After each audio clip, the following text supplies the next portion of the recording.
Lots of developments out of the Travis County Courthouse today. An Austin woman and an Austin police officer accused of murder. We're live with the latest on both trials. And warmer winds blowing in on your Friday evening. The one weather problem we're watching for this weekend, though, in First Warning Weather. More lawmakers are joining the president's call for a pause in the Israel-Hamas war. How this plays into the effort to get hostages released. We're at the tail end of our work week, but two big trials we're tracking don't look like they're ending anytime soon. We're on day 3 of KXAN Armstrong's murder trial. She's accused of killing another woman in Austin. And we're on day 10 of Austin police officer Christopher Taylor's murder trial. He is accused of killing a man who was trying to drive away from a confrontational scene with police. During today's testimony of the murder trial for KXAN Armstrong, Colin Strickland took the stand. He is Armstrong's then on and off again boyfriend who spent the day with Anna Mariah Wilson before Armstrong allegedly shot her. Now, cameras are not allowed inside for testimony, so Brianna Hollis just stepped out of the courtroom. And Bree, what's been asked of Strickland so far? So Strickland is actually still on the stand right now, and he talked a lot about his relationships with both Wilson and Armstrong, calling his relationship with Armstrong often tumultuous, saying the two would frequently fight about Wilson. He asserted that he and Wilson were just friends, aside from a brief romance at the end of 2021 during a time where he and Armstrong were broken up. He did testify to a phone call between Armstrong and Wilson where Armstrong had confronted her about hanging out with Strickland, and Strickland said that Armstrong had access to his email and social media passwords. He also addressed a time in December of 2021 where he purchased 2 handguns after a conversation with Armstrong about her being paranoid about certain things. Brianna, we're curious tonight, what was Colin Strickland like on the stand? So he spoke in a very low voice, so low in fact that the court had to ask him to speak up multiple times. He also had his arms crossed on the stand the entire time. And this morning we saw some police body camera video of the first time detectives questioned Strickland. We'll talk about that tonight at 6. Britt, Mike. All right, Brianna, thank you. Now to the murder trial of Austin police officer Christopher Taylor. Well, today's courtroom events centered once again on other Austin police officers, and our Grace Reader has been watching this one very closely. She's live at the Travis County Courthouse for us once again tonight. Grace?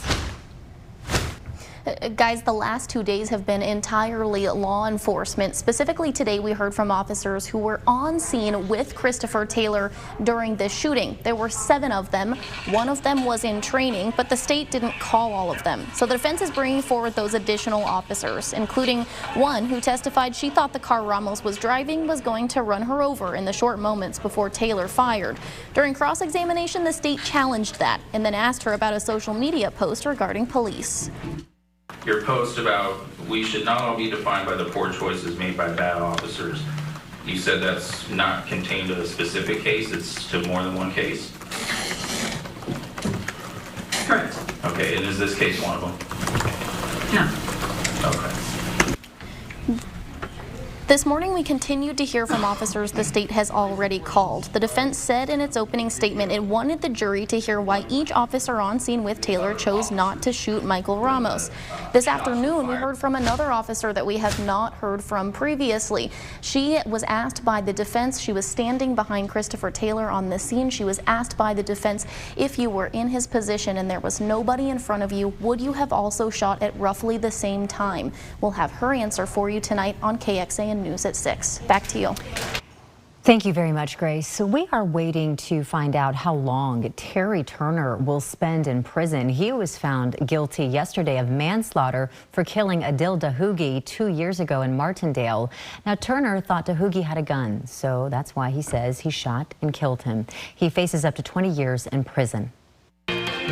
First Warning Weather with Chief Meteorologist David Yeomans. Well, warmer south winds still making a real difference this evening in how it feels outside. The winds are a little breezier than yesterday, 5 to 15 miles per hour. This is keeping our temperatures stepping up every single day and night.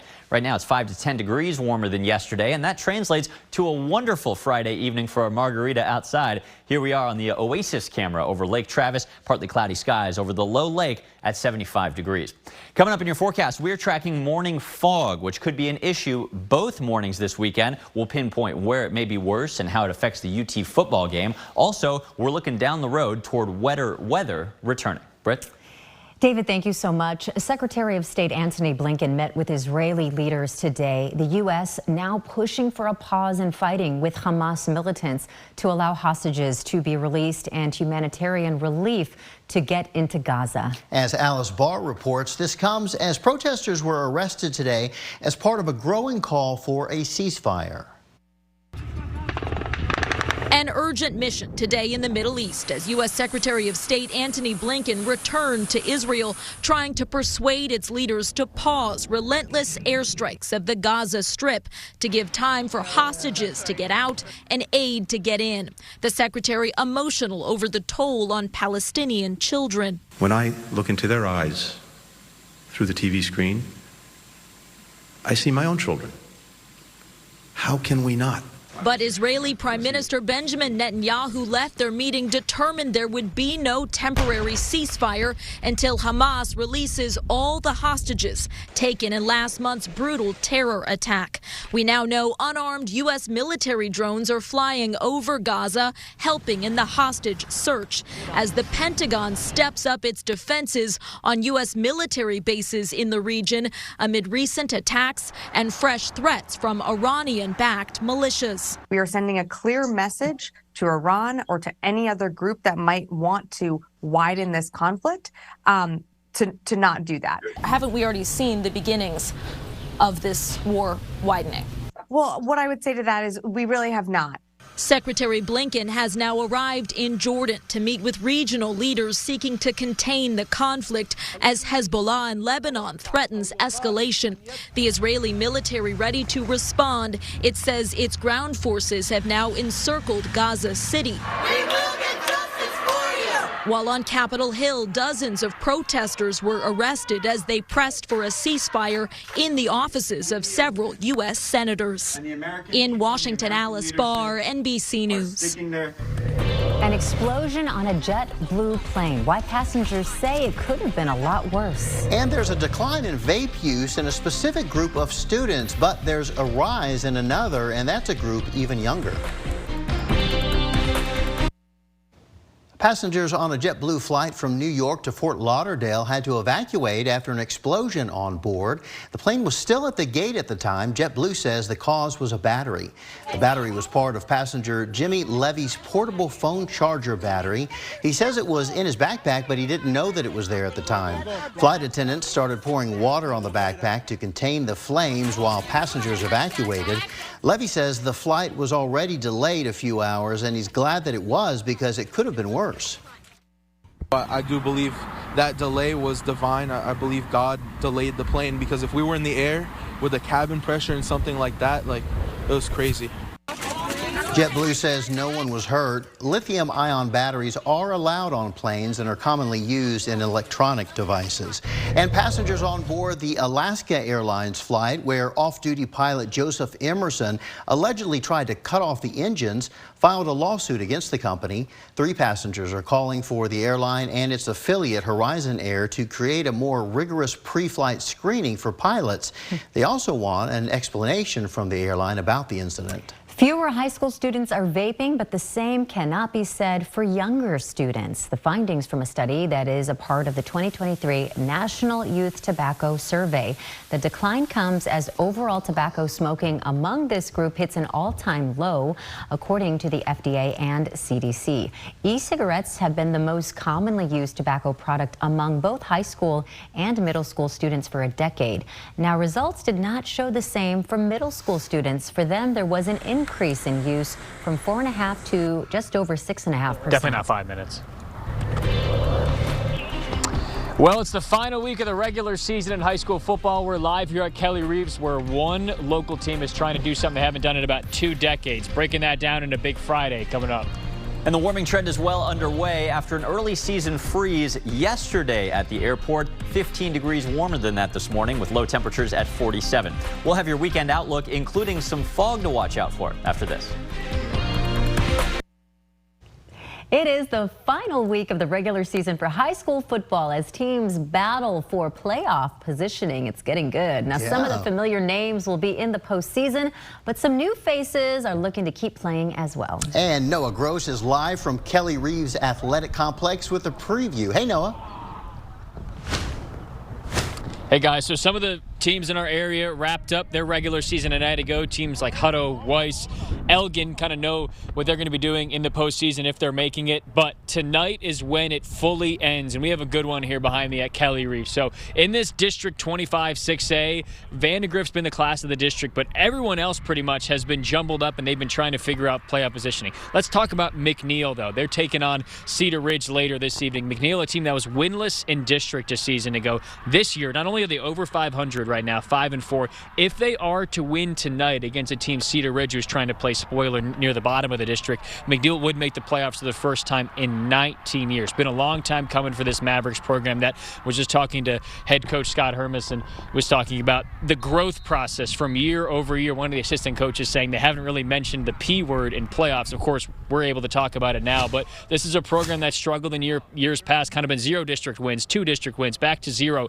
Now over 500. If they're able to win the night, kind of get that monkey off their back. Who they'll face in the postseason is a different story. That's not something they're worried about quite yet. But if they're a big step for this McNeil program, and that's what they want. If they lose, things get a little bit crazy with tiebreakers and things like that. But for them, it's as simple as winning in. One of the many fun games we'll have for you tonight on KXAN at 10. For now, we'll send it back to you. You start saying playoffs and all the fans will come out. Yeah. That stadium is going to be rocking, right? It should, yeah. But they're not going to really have to bundle up much tonight because we got pretty mild temps. Nothing like the past several days when we got a little early taste of winter. We've got south winds blowing in today, making it feel wonderful, but also making it feel noticeably warmer. I noticed when I was outside earlier, you probably did too. It's 72. What a wonderful autumn day with a few flat-topped clouds on the Austonian weather cam. These little clouds, when they have flat tops, they're not growing vertically. They're not producing any rain. And actually, as you can see on the satellite loop, they're on their way out. Mostly clear skies for the rest of the evening. Pollen count looking good. Everything is trending down. Mold, fall, elm, that's all we've got. And we really have nice clear skies and pleasant weather across all of the state of Texas tonight. Why is the weather so calm for the next several days? Taking an in-depth look briefly, it all has to do with the jet stream. The jet stream is this river of air up at 30,000 feet above the ground or so. And this kind of steers the storms. It also steers the cold air as we get toward winter. When this thing, first of all, is well north of us, and second of all, flat across the country like you see here, the weather just doesn't change much, and it stays pretty nice here. With that said, we do have a little moisture-starved low-pressure system trying to move our way from the eastern Pacific. This will just throw a few clouds our way over the weekend, and that's about it. So the weekend forecast does look warmer than most every day this week. Watch out for some fog early Saturday, but then the sun comes back out on Sunday. We'll have some more widespread low clouds, maybe some light fog, and the clouds linger a bit as that storm system I just showed you brings us mostly cloudy skies through the afternoon, but still no rain. Visibility, one thing that might catch you off guard in the morning is those pockets of dense fog. Here we are this evening with pretty much unrestricted visibility over 12 miles. But by tomorrow morning, if you're waking up for a Texas football tailgate, maybe getting the kids to a soccer game or piano practice, look at the visibility. A mile in Austin, maybe down to less than a half a mile in some areas along I-35 down near San Marcos. This could certainly slow you down, and it will, I think, linger until about 10 a.m. in some areas. By 11 a.m. tomorrow, though, the visibility is back up as the clouds break and the sun comes back out for the Texas-Kansas State game. So you will see some clouds and some fog early at the tailgates out at the stadium tomorrow, but otherwise, kickoff temperatures wonderful, held down a bit by the gray morning at 65. South winds and sunshine, though, boost temperatures through the rest of the game, and it should be really a great day for some football. Okay, tonight, mostly clear. Some pockets of fog developing with a light south-southeast wind at less than 10 miles an hour. Low temperatures warmer at 54. Tomorrow, beautiful day. A little warmer, though, and a little muggier. 80 degrees is your forecast high. The 7-day forecast, don't forget the daylight saving time end early Sunday morning. That means we're falling back an hour, enjoying the extra hour of sleep, as we always say. It also means that sunsets are going to come a lot earlier, 5:40 starting on Sunday instead of around 6:40 these days.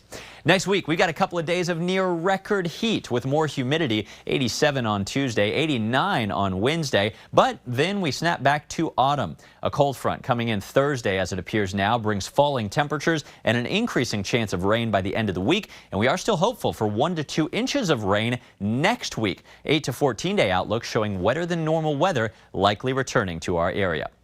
Hey, KXAN's Friendsgiving Challenge is back. It's going on right now for the 3rd year in a row. You can scan the QR code that pops up on your screen in a moment, or just go to KXAN.com/Friendsgiving to participate. If you haven't heard of it, it's a competition between me and meteorologist Kristen Curry. We're going head-to-head all month through Thanksgiving to see who can raise more money for the Central Texas Food Bank. I looked earlier. She's actually got a little bit of a lead on me. We are trying to raise $100,000 to feed tens of thousands of families across the area. Thank you so much for scanning that QR code and giving what you can. All right, thanks so much. A major coffee chain is expanding globally. What else it's doing to make sure employees are treated fairly? Tonight, does Israel have any choice besides war? Plus, Governor Ron DeSantis' new strategy to attack former President Trump and RFK Jr.'s whopping new poll numbers. How big of a presidential threat is he? Dan and his expert panel tackle it all tonight on News Nation. Then on Banfield, the Idaho student murder house was reopened, then quickly boarded back up. Banfield talks to one of the victims' families about the home in the Brian Kohberger case and what's next. Tonight on Banfield. Right now, we speak to Republican women in Ohio about abortion as that state nears a vote that for some challenges the party line. Also, an exploding backpack raising concerns about certain batteries and a risk of spontaneous fires on planes. When we see you tonight. Job growth in America slowed in October, only adding 150,000 jobs nationwide, and the unemployment rate ticked higher. Most of that comes from the auto worker side of the economy because of the United Auto Workers strike that paralyzed a lot of that industry last month. That strike is now resolved, but there were job gains specifically in the healthcare industry and leisure and hospitality like bars and restaurants. Starbucks is adding even more locations. There is a plan to expand to 35,000 locations outside of North America by 2030 in hopes to be even more global. More changes are coming to the coffee giant as well. Starbucks also unveiled its triple shot reinvention strategy, which calls for wage increases for baristas, doubling their hourly income by the end of fiscal year 2025. That plan also works to tackle barista issues. These days, drink orders are more complicated and time intensive. Apparently, as cold beverages become more popular, customers have also shifted to ordering their drinks through the company's mobile app and drive-through lanes, and they expect their orders to arrive more quickly. Under that pressure, baristas have struggled to maintain speedy and quality customer experience. And Wurstfest kicks off tonight in New Braunfels. This is a 10-day festival celebrating German heritage. The grounds at Landa Park open at 4 p.m., so it's been open about an hour and a half now. Tickets cost anywhere between $18 and $25. However, next week through Monday through Thursday, admission is free. We would like to share stories of inspiring women here in Central Texas, and we need your help. Tell us about a remarkable woman in your life. You can go to KXAN.com to nominate someone from your community. Look for the Remarkable Women tab on our front page, or point your smartphone camera at the QR code on your screen, and it'll lead you to the nomination page. We're taking nominations through the last day of November. We'll pick 4 finalists and feature their stories here on KXAN. Our local winner will travel to Los Angeles, where the national Remarkable Women winner will be chosen. Tonight on KXAN, it is The Wall at 7 o'clock, followed by Dateline at 8, and then we're back for KXAN News at 10. Or join us an hour earlier for KXAN News at 9 on CW Austin. Here's where to find us.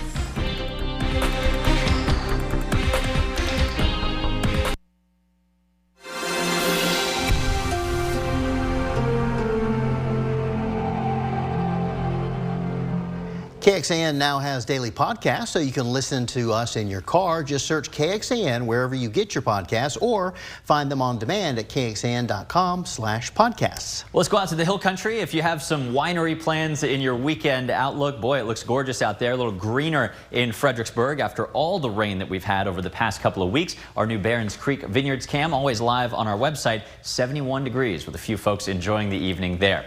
Back in town, if you're heading out to some Friday night football games or just out to dinner, the forecast looks really, really nice tonight. Light south winds, mostly clear skies, and temperatures falling through the 60s. I just realized, guys, I talked about the Oasis margaritas at the top of the show. Now I talked about wineries. What do you have on your mind? It must be Friday, right? I know. And yet here we are, so something's up. Right. Something's wrong with this forecast. Right. Thank you, David. Coming up new.